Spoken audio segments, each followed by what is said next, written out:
So we forgot to hit record for the first few minutes of today's session. You didn't miss anything. And actually, thank goodness, we hit it right in time to get started. But I did want to read the intro before we get going. In our Getting Unstuck series, we're digging into the beliefs that are holding us back. Beliefs that are rooted in our childhood. Those beliefs are made up of energy that gets trapped in our bodies, and we don't even realize it. Which brings us to introducing or reintroducing you to one of our favorite modern mystics, Lizzi Cutler. Lizzi has created a life-changing technique called energy editing that is going to move those beliefs right on out. Over time, those beliefs not only became lodged within you, they also turned into fears. Lizzi has identified the most common fears that are holding us back and in some cases even paralyzing us. This week, we're focusing on the fear of manipulation. How is that stopping you from moving forward or from being your most authentic self? Well, you're going to find out, and you're going to clear it out so you can begin to take your power back and feel more like yourself than you have in years. So today, we're going to focus on the fear of manipulation. So let's talk about that and all that kind of surrounds that. What do you mean by the word manipulation? Okay, so this one is a very juicy one. And as we talked about in the beginning, I'm going through sort of, over all these years that I've been doing this work, there are certain edits that come up regularly for busy professionals. And those are the ones that we're going to be breaking down. The fear of manipulation is so big because as kids, we usually have some kind of experience of that I was going to trade with this friend. And then a week later, I found out what they traded me was only worth a fraction of what I traded them. And they manipulated me and I got screwed and I was embarrassed and I got played. Right. And so we program in this fear of being humiliated and feeling bad about ourselves and not feeling smart enough. We program in to fear that from happening again. And for those of us that are in business, or in any kind of sort of entrepreneurship or in the corporate world, wherever you are, even in relationships, personal relationships and dynamics, there's sort of this hint and this fear of getting played, getting conned, getting scammed, because if you go one step deeper into it, it's the fear that I'm not smart enough. Yeah, right? It's the fear that I'm not quite good enough to read the vibe. Everybody else would have seen it. And I gave the schmuck my credit card like a jack, right? Like it's the humiliation and the shame and the judgment of it, because under that is the fear I'm not smart enough. The double bind. And what a double bind is when we're asking the universe to sort of create something for us. Like I'll say, I want the relationship of my dreams. I want the partnership of my dreams. And on the one hand, I'm pushing against, I don't have it yet. I'm alone. I don't have a relationship. And that means I'm not good enough because I'm not fill in the blank. On the other side of it is the fear of being in relationship and being manipulated and being told to be smaller than I want to be, or being, cheated on, or all of the different things that can happen in relationship. So we're pushing on both sides of that door. If I want to be in relationship, where both results feel stressful. And so we're just sending out stress to either the win or the loss. And so the universe is just saying, yes, here's more of that stress. And so that's the stuckness. That's that feeling of like, no matter what I do, this thing isn't moving. And I'm still in the same position I've been in 5 years ago. That's the stuckness, is the double bind. It means you're pushing on both sides of the door. And when it comes to manipulation, it's the fear of being manipulated and being played and being conned, and also the fear of like no engagement and nothing happening and no dance and no, like the aloneness of that. Does that make sense? Yeah, Lizzie, I had like a slightly different interpretation of it. So just tell me if I'm off here. I was looking at it as well, like especially from the child perspective, almost as control over, right? Like they want me to be obedient. They want to control how I behave. They want to control how I am perceived in the world. Is that still manipulation in your mind? Yeah, it's all the same energy, right? It's that energy of like being forced or being sort of tricked and kind of like you have to do this, or these things that you want aren't going to happen. Right? Because it's always a trade. Yep. It's if you don't behave that certain way, you're going to go to your room. Yeah. Right. So like, I don't want to go to my room. So I'd rather do the thing, but I don't want to do this thing either. It's a lose-lose. You're seeing it as a like, Right. I'm not allowed to be me. And if I am me, you're going to send me away and I'm going to be alone. Right. Pressure to be a certain way for approval of that person. Yeah. Yeah. Well, and what about manipulating yourself? Yeah. So this is where really like, we're very good at thinking about like that jerk that manipulated me at some point. But we also, when we really think about it, how many times we dress a certain way, act a certain way, show up as a certain way, read the room, and then decide who we're going to be in that group. We are constantly manipulating our truest self in order to get the result that we think we want. Right? So how many times will we sell ourselves out at work in order to like eventually get the promotion, or sell ourselves out in a relationship? Like I've heard so many clients say, I just have to let it go. And I just have to not be hurt by it. Or I just have to let it roll off my back because I don't want to end it. Right. And in some instances, like, yeah, I don't want to stop talking to these certain family members, so I'm going to let certain things go. But that's me manipulating my standards and what I believe I deserve in order to make something work. And again, sometimes it's necessary, right? Sometimes fears and all of these things are necessary. We just want to be really mindful of when are we overusing it and like hyper correcting, and when are we not using it enough? And that's what we're going to be playing into. I also think there's that. Oh, sorry. Go ahead, Robin. Well, I was going to just say that I believe most people have never, ever thought about it this way at all. And so that's really what our goal is to really introduce this and then help remove them. So Karen, I'm sorry. Yeah, no, you just triggered another thought was that well-intended manipulation. Yes. That can be the most misleading of all, because you know that person is seemingly could be a mom or a friend, right? Saying, well, if I were you, I would do this, or, you know, if it were up to me, that would, and it's almost that feeling like, oh, well, should I take that person's advice? Should I follow what they're saying because they know better than I do? So I feel like there's almost, that can be very misleading. Right. So just as we're talking, I'm going to throw a few little categories out here. And if you could throw in the chat any and all that resonate, just so I can kind of like get a gauge on where to go with this. There's manipulation around money in relationships. So when you think about, one of my friends calls it a hostage vacation, like someone's paying for the vacation. And so it's that thing of like, we would love for you to come, and then you come and you're sort of like entertainment. Right. And so you're there and you're on the trip, but you know that you have to behave a certain way because the money is coming from somewhere. Someone right? else is paying for it. Yeah. Yeah.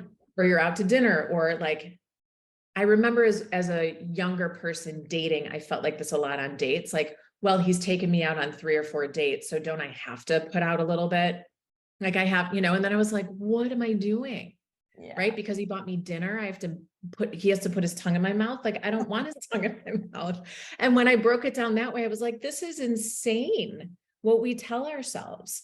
So throw in the chat if you resonate most with manipulation around work, around money, around relationships with family members, moms, dads, kids. Is it around dating? Is it manipulating yourself when it comes to your body image, right? How often are we like, well, you just ate that, so you have to do this workout tomorrow, or you can't eat this later, or right? Like we have all these rules and manipulations and games that we sort of work ourselves into. If you want to fit into that dress that you want to wear to that event, then you can't. Right? So kind of give me a heads up here of what is resonating. Robin and Karen, what's coming up for you guys? I just thought of another one while we're asking for that feedback, which is I think a lot of us fall into the work one as well. Like your boss is, oh, I'm just going to stay late and finish that. So, but you go home, you have kids, and then you feel like, like, how can I leave? Right. Oh, that's such a good one. One. Yeah. There's, Yeah. Or the emails or the Slack on Sunday of like, don't worry about doing this now. Right. That's right. Yep. I'm sitting here working, but don't you worry about it. yeah, exactly. Yeah. Exactly. Okay. We've got sister and her family, relationship with family members. What I want doesn't make sense and isn't right. Yes. Them telling you that what you want is not right. It all resonates. Yeah. Family for sure. Self. Body image, family, medical professionals. Oh my God, totally. That's a good one. That's a good one too. That's a major one. Yeah. Look, I'm not telling you what to do. I would just suggest. Yeah. Like, Or they don't believe you. I know I had that a few years ago, and turned out I had a great big fibroid growing and no one believed me. And wow. so yeah, anyway, that's just one example, but that's Yeah. a great one. Yeah. Another is like church. When you go to church and sort of that religious community can really like, and it's not, again, it's like not unkind, but it does. It's not done right. I think that's It's not done right. to The be intention, right? right. Yeah, It has no. intention. Yes. So that's a really important key here in all of these edits when it comes to, and like we've sort of designed this where one edit leads into the next. So it's not that you can't just jump in this episode, but like, of course, the idea of being manipulated, the reason we're manipulated is because we're afraid of being judged. If we don't do what someone wants, it's generally because we feel like the response from the other party is going to be so negative that it's worth it for us to override our own decisions in order to feed into what they want from us. And that's the key here. And that comes from being a small person, a kid, and feeling that thing of it's a lose-lose. Is it easier for me to lose myself and what I want, or deal with the repercussions of what they're threatening me with? And most of that is because we don't have a voice at that stage. Right. Right. And so we learn how to just quickly go through that manipulation. And I mean, I've seen so many clients do this with money and spending of like, if I buy this, I'll be good about that. Right. Or like, I'm only going to do that much. It's like almost like it comes in with a different, like mini addictions. Like I want the dopamine hit here, so I'll deal with the cortisol hit there. Right. It's some like trade. So I feel like are we ready to do the edit, or do we have any more questions? Yeah. And I was going to add too, when we do the edit, can I add my little tidbit about it? Yeah, please. Which is, and I know we've done this a bunch of times with you, Lizzi. And the thing that helps me the most when we're doing it is thinking about the most recent situation where I felt that. So in this case, fear of manipulation, what's the most recent time that I felt that? And I really sink into it, and I allow myself to feel what I felt in that moment. Since it's recent, I can recall it pretty quickly. And as soon as I feel it, it's as if I'm sending up this signal to the universe, basically. And all of a sudden, I'm able to go back a few years prior to that, and it keeps going. And I kind of, for me, I almost see and feel flashes until I'm getting all the way back to high school, to junior high. And then in a lot of cases, it's memories of my childhood that honestly, I haven't thought of since I'm however old, 3 years old, 4 years old. So that would be my advice to someone who's doing this for the first or second time.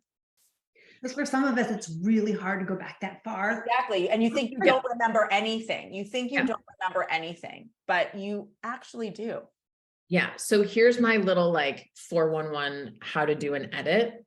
I'm going to have you guys sit back and close your eyes, and I'm going to talk to you through this whole thing. And this is the opposite of meditation. This isn't like ignore your thoughts. This is dive head first into your thoughts. So those of you who say like, I can't meditate, I have a monkey mind, bring it.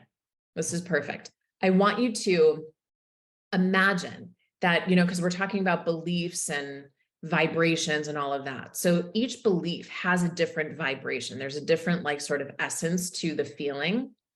And if you can just connect to that feeling by, like Robin said, connect to the most recent time it's happened, or whatever thought pops in first, grab it. And then it's almost like you're asking the movie screen in your brain to just like play a little montage of all the times that that vibration has been met. And you can't screw this up. Your mind is going to drift off, and then I'm going to say the thing again, and you're going to be like, oh crap, I was supposed to be thinking about that. You're going to come back. That's totally normal. And we're just going to kind of guide you back. And then I'm going to ask you to sort of dig out some extra stuff. While you're in there, just so you know what I'm doing on my end, I'm kind of diving into your energetic body. And it's like I'm following the little leads as you highlight them and they come up, and I'm helping you pull them up. So it's almost like I'm kind of going in and like scooping it out with a little shovel and pulling it out with you and then clearing it for you. All right. So if you feel a rush of heat, if you feel like you need water, whatever it is, it's totally normal. I am doing work on you while you're in these. And even if you're not with us live, I'm still working on you when it's not. And okay, so you're going to take your dominant hand. I'm a righty. And you're going to place your dominant hand right across your solar plexus. So like my brow line is here, my rib cage splits here. I'm putting my hand right between where my rib cage splits. And you're going to lean back and get comfortable. Close your eyes and start to just think the fear of being manipulated.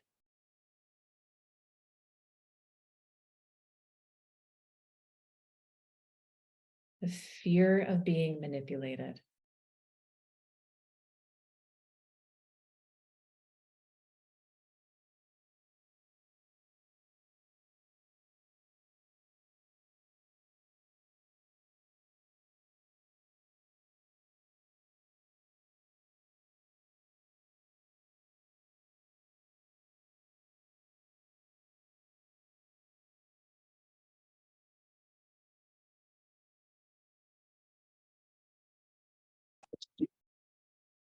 Fear of being manipulated.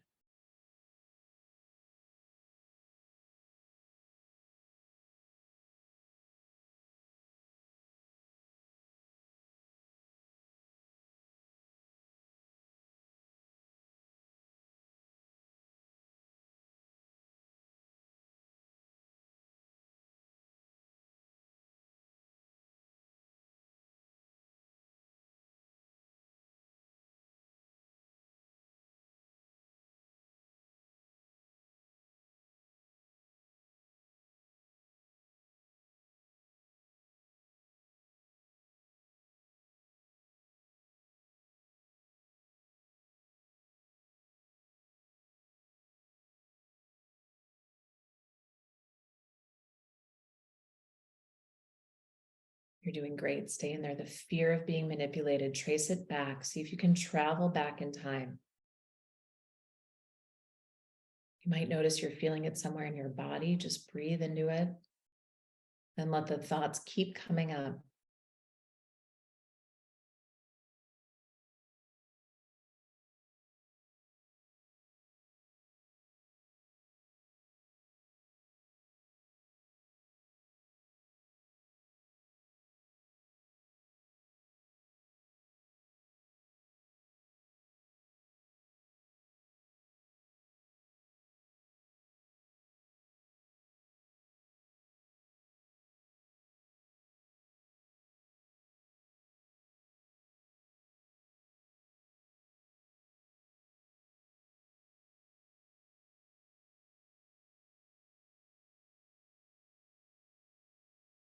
If you haven't already, ask to see where the fear of manipulation came up in high school,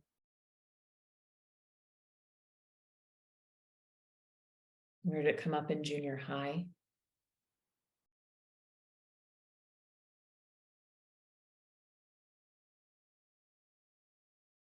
Really notice the vibration of the fear, the feeling of it, the physical feeling of it.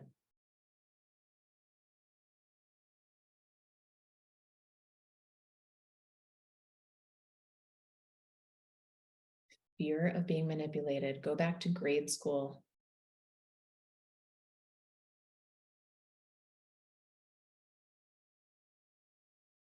Go back to elementary school. Notice what you saw at home, what you heard from people's parents. What did you see with the adults around you?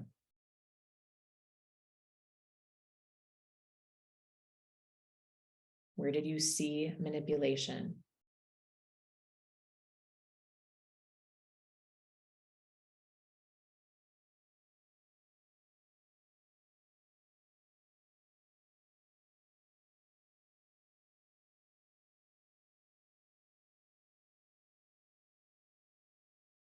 Fear of being manipulated. Ask to see the origin point of it.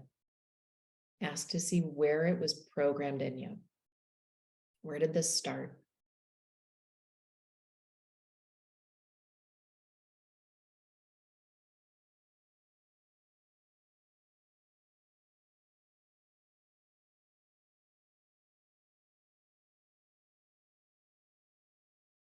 And now stay in it, keep your eyes closed, and just set the intention to release the fear.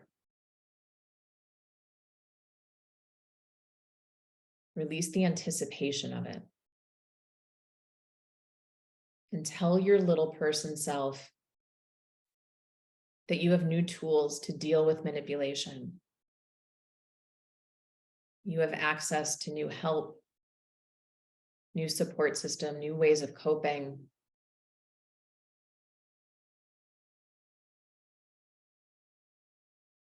Remind your little kid self that it's safe to release the fear of being manipulated.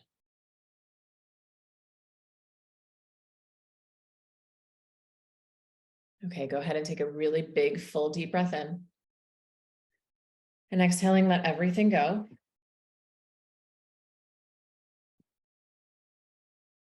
Perfect. And gently blink open your eyes. Good. Everyone shake your hands out a little bit and grab some water. And you can either throw in the chat what came up for you in that.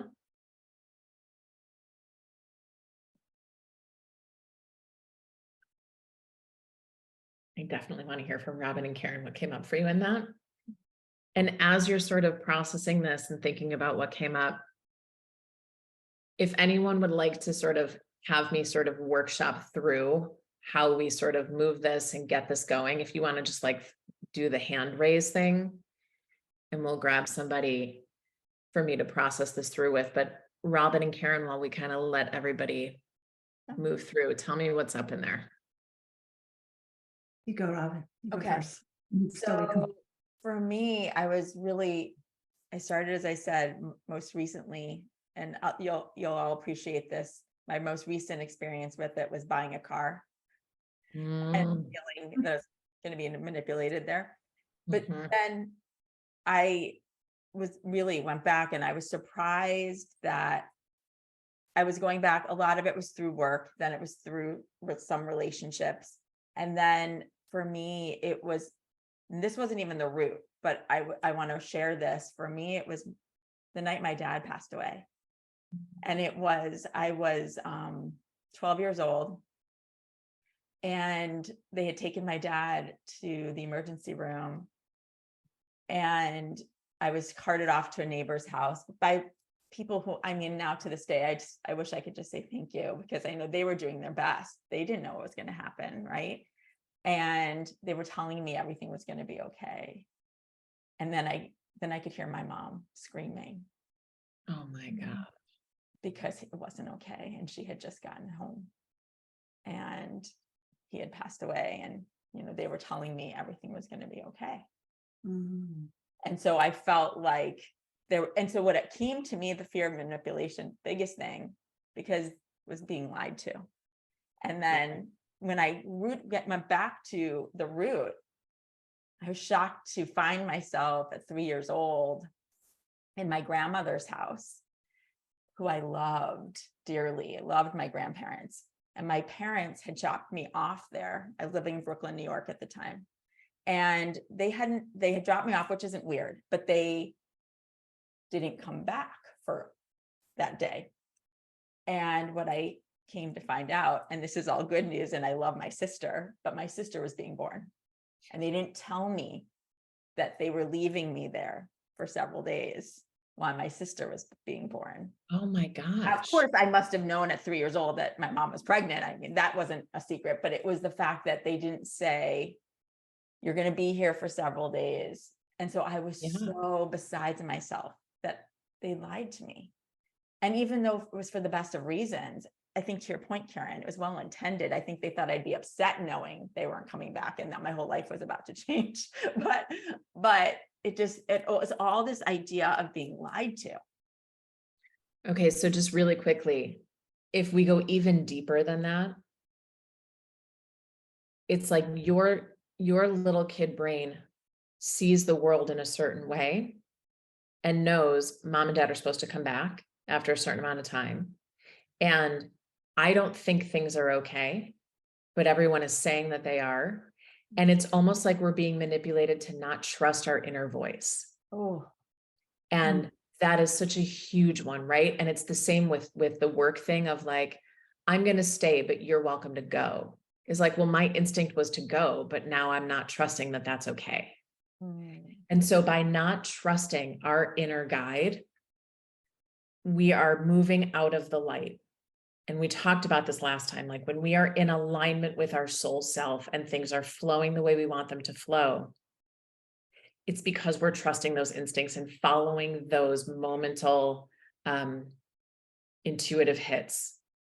And when we move out of that because someone says, no, everything you're thinking is wrong, we move out. And then not being in that light is what makes us uncomfortable because it's our soul's way of saying, hey, something just went left. Get back here. The only way it can get our attention is to say something doesn't feel good.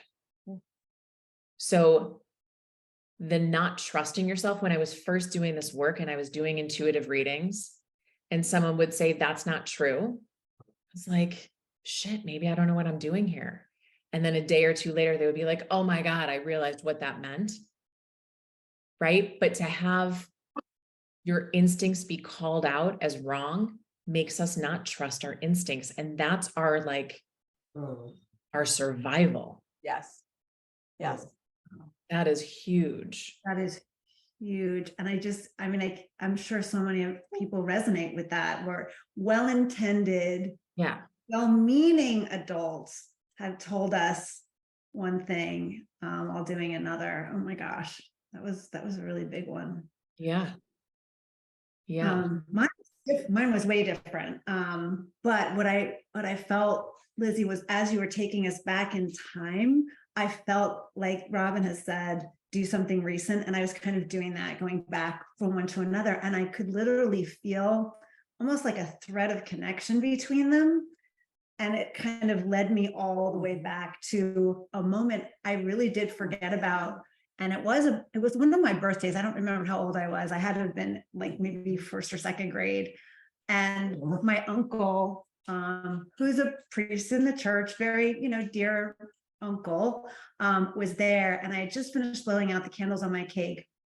And I remember he said to me, he's like, well, you're the oldest. I'm the oldest of 6 siblings. I had 5 of them around in this house by then. We were all born one after the other. And he's like, so don't forget, you're the example. And you're the one that everybody's going to be looking at. Wow. And he meant it in the nice, I know he meant it in a nice way, but in a way to guide me, like, oh, okay, you're coming into this more grown-up self. So don't forget all these little eyeballs are looking at you and what you're doing. And I really did forget about that. But I think it's that, am I enough? And it's also the other thing about not always wanting to be on stage in front of people and judged, because it's like, am I good enough? Am I doing enough? But again, Karen, go one layer deeper into that. By being the example and by being responsible for what everyone else is following, what he's saying is ignore your instincts of who you want to be and be a good girl that everybody else will want to follow. Right. Right? Like who you are intuitively and instinctually might not be right. So don't do what you want to do. Do what you know you should do, because all eyes are on you. Yep. Which is telling you who you are is not right. Right. Or enough. Yeah. enoughness thing is always, I think many of us feel that. So yeah, at just one little sentence. Yeah. Right. can hit that. Exactly. Yeah. So I'm just reading in the comments. Noelle, would you mind sharing? Would you mind popping up? And then there's Simi and Melissa too up here. Yeah. Yeah. Do you want Noelle, this is a really common one. So Noelle wrote, the root is from the parents putting me in the middle during their divorce and for years after. And then being manipulated is a very common experience in my relationships. I'm only beginning to trust myself. Okay, so Noelle, thank you for jumping on. Cute green sweatshirt. Noelle, can you tell me what sort of like a prime example from your childhood looked like give us a story of one of those manipulations and how it would, like, what was the story of that? What would it look like? Oh, everything from like deciding when to go see one parent versus another, or which holiday to be, spending a parent with, or like what to do. I mean, little things like everything, even like my shoes. I had my feet grew when I was in elementary school, and I needed new shoes, and I would tell my mom, and well, I don't have enough money. Your dad doesn't give me enough child support. And then I would go to my dad and, well, that's why I give your mom money. And so, like I walked around with small shoes for far too long. And I mean, you name it, there's like probably 10,000 different examples. Yeah. So if you play into that, again, right underneath that layer, it's like, you're not allowed to say, can someone just buy me freaking shoes? You chose to have a child and my body is growing as human bodies do at this stage of the game. Can someone just figure this out? You don't have that voice. So as you grow up, the programming in that moment is, it's easier just to shut my mouth than deal with her bashing him and him bashing her. And I don't want to hear it anymore. So it's not doing me any good to say anything. Right? The messaging in that is you're just causing more problems by saying what you need. And so you learn to just sort of like put this lid on it and just like a coffee press, like smush it all down. And you just kept pounding it down and pounding it down and pounding it down so that it's just acidity burning within you, because it's easier for you to hold that than to deal with everybody holding it. And drama that would entail by me saying my need. It's not worth it at that point. So then fast forward years later, you're in a relationship, whether it's in a partnership or with friends or with your, still with your family member or a boss or an employee, someone that you're managing. And I hear so many women say this, it's easier for me just to do it than to teach someone how to do what I need them to do. Whether you're at home or at work or wherever, it's easier for me just to do it than to ask someone to do it. Throw in the chat a yes or a hand, like if you've been in that situation. The amount of CEOs that I work with who say, I don't have time to hire an assistant because the amount of time it would take for me to train them, I don't have that time. This is what you're doing to yourself, right? You're saying it's easier for me to hold that pain than to sort of say to someone, you know what, everybody stop. I need shoes on my feet. Right? Because we don't have that power as kids. So what we want to do is pull that training out of you and reprogram in, I am allowed to have needs. I'm supposed to have needs. And the whole point of having a community is because we meet each other's needs. Like that's the give and the take of being in relationship with people.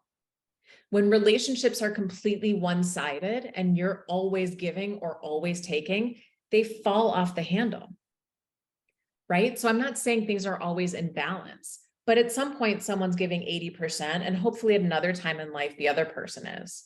And that's a balanced relationship, right? Like that's the ideal situation. But when we learn as little kids, it's going to be a huge pain in the butt if I actually say what I need right now. So I'm just going to figure out what I can figure out and keep it moving and hope these blisters on my feet don't like become infected, right? Like It's wild what we are willing to put up with.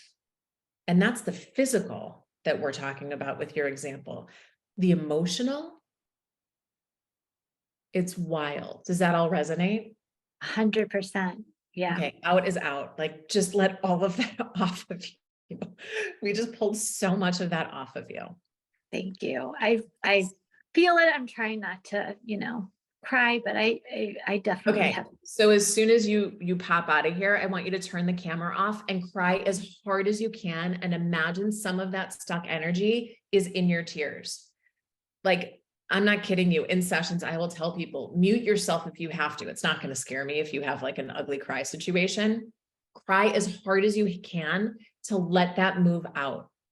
Let the adult you grieve for what that little girl was so unbelievably powerful and endured and overcame, and let her get that shit out of her. And also acknowledge, like, as an adult version of you, you're doing the work. You've showed up. You were uncomfortable enough to sign up for some podcast to show up to, not knowing me, and do the work. That is a badass move. Thank you. Major. No, Thank well, you for sharing. I really appreciate it. Yeah. Thank you. Thank you Yeah. for doing. My pleasure. Our pleasure. Okay, I just want to read what was written up here. Lisa said, trying to wipe my eyes from crying. Get a washcloth and just cry hard into that washcloth. I felt every situation going back to my mom dying as well. I felt what Robin was saying and remembering my dad's manipulation of not allowing me to be myself and feel the grief. When I did, I was a burden to him. So when I became a pathological people pleaser, as a result, he was essentially telling me to always be the good girl because he was uncomfortable with my pain. This carried into the rest of my life. I have chills. Attaching to people who I wanted to please and get that validation that I was good. Okay, I all of us can throw in the chat here, but just to say the support of Lisa, yes, we are so sorry you had to deal with that, and we've all been there. Maybe not to that extent. And it doesn't have to be like that. It doesn't have to be like that anymore. The reason that you're showing up to this is because you're uncomfortable enough to make the choice to change something, because your soul is done with you being in that inauthentic, avoiding yourself, thinking that if you are yourself, you're going to be sort of shunned or shamed or left or bad. It's done. It's time to clear that out. Thank you guys so much for sharing. That was really, really huge, really huge. Do you guys have anything to add? I'm just feeling how much we carry as little ones. How much are we carrying around? And my heart breaks for both Robin and Lisa, because you feel alone, like there isn't anyone that can help you. And Yeah. I think that well, and I just wanted to get to, I didn't know if Melissa and Simi did want to share. So do we want to unmute them really quick? I know we don't have that much time. I know that's what I was thinking. I'm going to actually stay after. Okay. I'll have like 5 minutes afterwards and we can break those down. I just want to make sure for those that need That's to great. leave right on time. Yes. I also wanted to just add when I was first doing this work, I felt like, who am I to be complaining? Kind of to Karen's point, like I didn't have a traumatic childhood. My parents were divorced, like kind of normal stuff. My parent didn't die, right? Like I didn't have those huge things. And so I sort of felt like, why am I being such a wimp? And the reality is any mistruth or any limiting belief that gets programmed in our software, it gets programmed the same, right? So the grief and the heartache and those things might not be to the extent that they would have been with a bigger, more traumatic event, but the pain lives in our body just the same.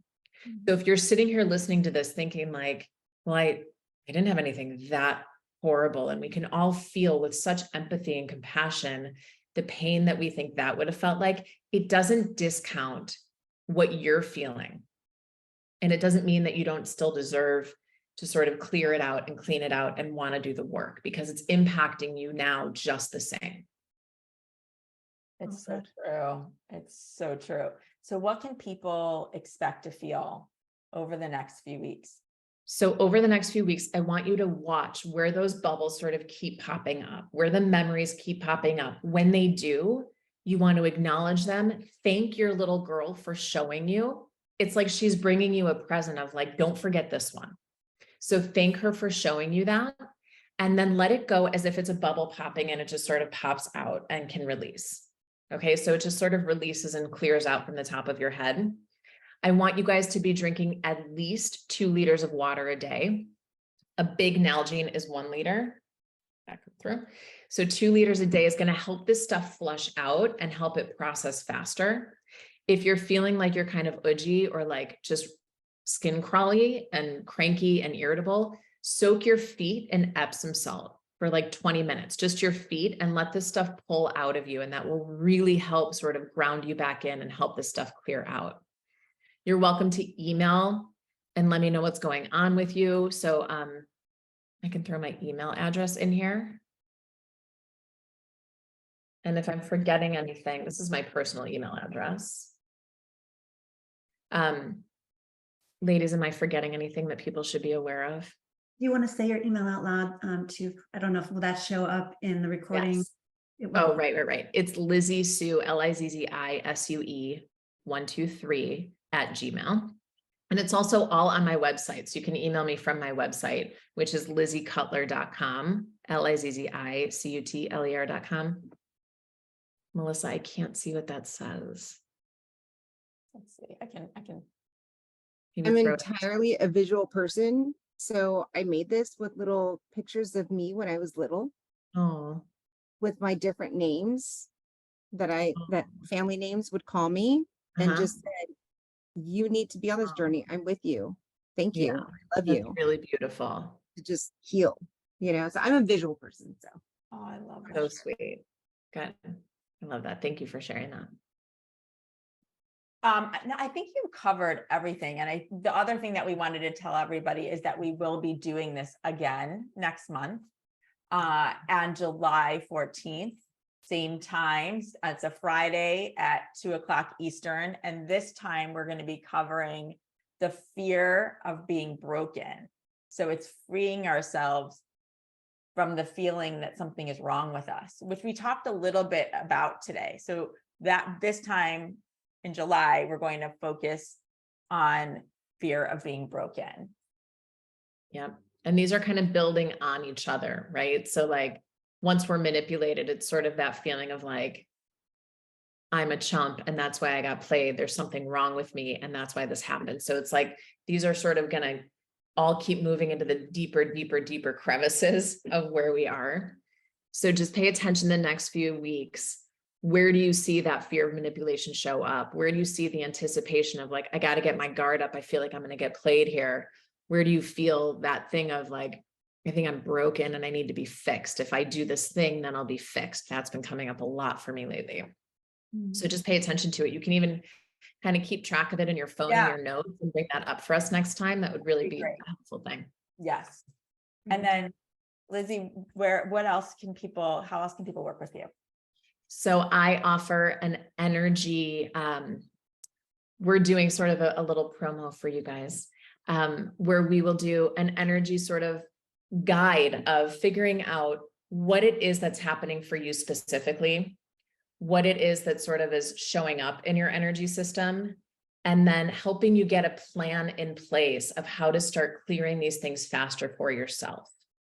And I'm giving you the link that I'm going to show you guys has a $50 off coupon code in there. So you're welcome to use that. And Robin and Karen, you guys can kind of speak to those sessions since I've done those. Yeah. I mean, honestly, the reason we're doing this whole series with Lizzi is because we had been working with Lizzi together actually, and then individually for a really long time. And we saw the difference it was making in our lives.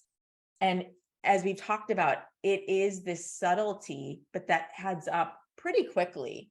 But there are these subtle ways that you didn't know that you were carrying all of this stuff with you. And by getting rid of it, it was allowing so much more joy and so many more fulfilling opportunities to come into our lives. And so that's really why we wanted to introduce everybody to Lizzi, because we just wish there was many more of you.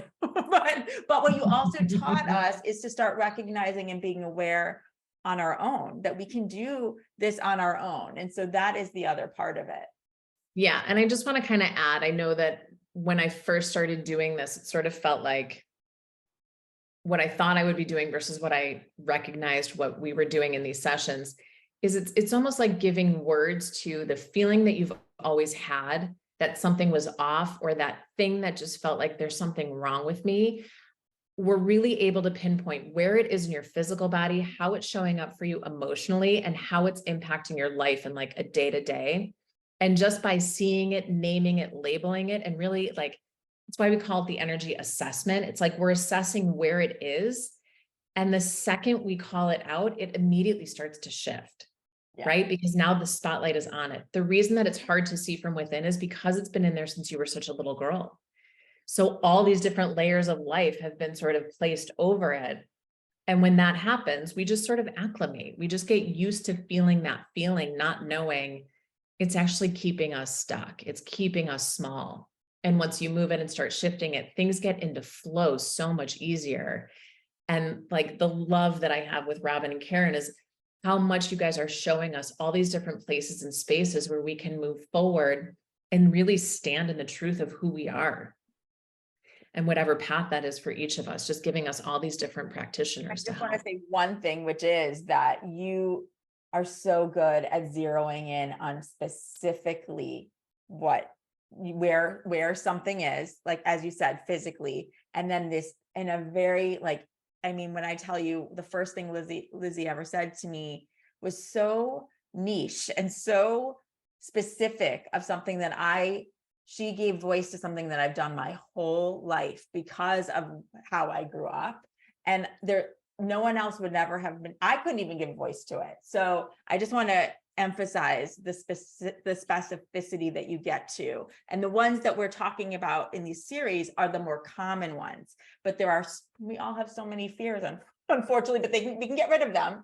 But I just wanted to say that. Thank you.